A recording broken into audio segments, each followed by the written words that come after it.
Membrana celular. Toda célula conserva su estructura debido a la membrana que le restringe del medio externo. Es el principal control de entrada y salida de sustancias de células debido a su semipermeabilidad. Participa en el movimiento celular, regula las funciones bioquímicas y permite la comunicación con otras células.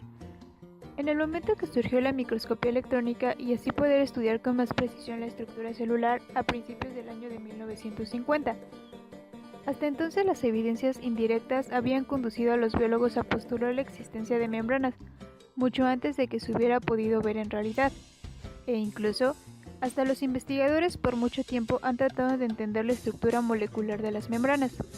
En vista que la célula tiene diferente tipo de membrana, se realizaron investigaciones profundas para distinguir las estructuras comunes de cada una de ellas, y así poder llegar al modelo de mosaico fluido, de la membrana que hoy en día nos sirve para describir a todas las membranas biológicas.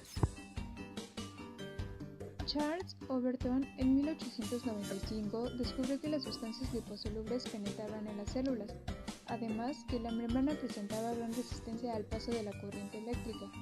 Estos descubrimientos llevaron a que dedujera la existencia de una membrana formada por lípidos. También surgió que las cubiertas celulares eran una mezcla de colesterol y lectina. En 1897, Irving Langmuir descubrió el comportamiento de los fosfolípidos en benceno y lípidos sobre una superficie acuosa. Una vez que el benceno se evapore, queda una lámina de lípidos denominada monocapa. Observó que los grupos polares se disponen perpendicularmente en ella. Tanto el descubrimiento de Langmuir y Overton sirvieron como base para el componente de la membrana.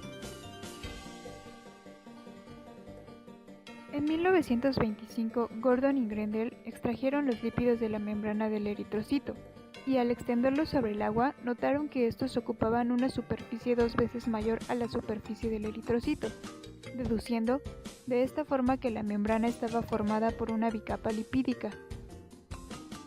En 1943, los estudios de Danieli y Dobson sobre la estructura y composición de la membrana plasmática se proponen modelo de sándwich. Las membranas biológicas consisten en una bicapa lipídica que están cubiertas en ambos lados con finas láminas de proteína. Este modelo, la membrana está formada por una capa de proteínas en contacto con el medio exterior, una capa con proteínas en contacto con el medio intracelular. Esas proteínas podían cambiar la permeabilidad y las propiedades de resistividad de la membrana, que no podían ser explicadas fácilmente en términos de la existencia de una bicapa lipídica solamente. Específicamente, el interior lipídico responsable de las propiedades hidrofóbicas de la membrana y los componentes proteicos explican sus propiedades hidrofílicas. Observó que la membrana plasmática estaba compuesta por las 3 láminas. La estructura de la membrana parecía coincidir con el modelo de Dobson y Danieli. Robertson surgió que el espacio estaba ligeramente teñido. Era una zona hidrofóbica de las moléculas lipídicas, que no se teñían con facilidad y que las 2 líneas oscuras representaban los grupos de sus cabezas de fosfolípidos, y que las capas de proteínas de la superficie de la membrana se encontraban oscuras debido a su finalidad de la tinción con metales pesados, dado una sustentación al modelo de Dobson y Danieli. En 1972 propusieron el modelo de mosaico fluido de membrana. En este modelo las proteínas, lípidos e hidratos de carbono se sitúan en una configuración estable.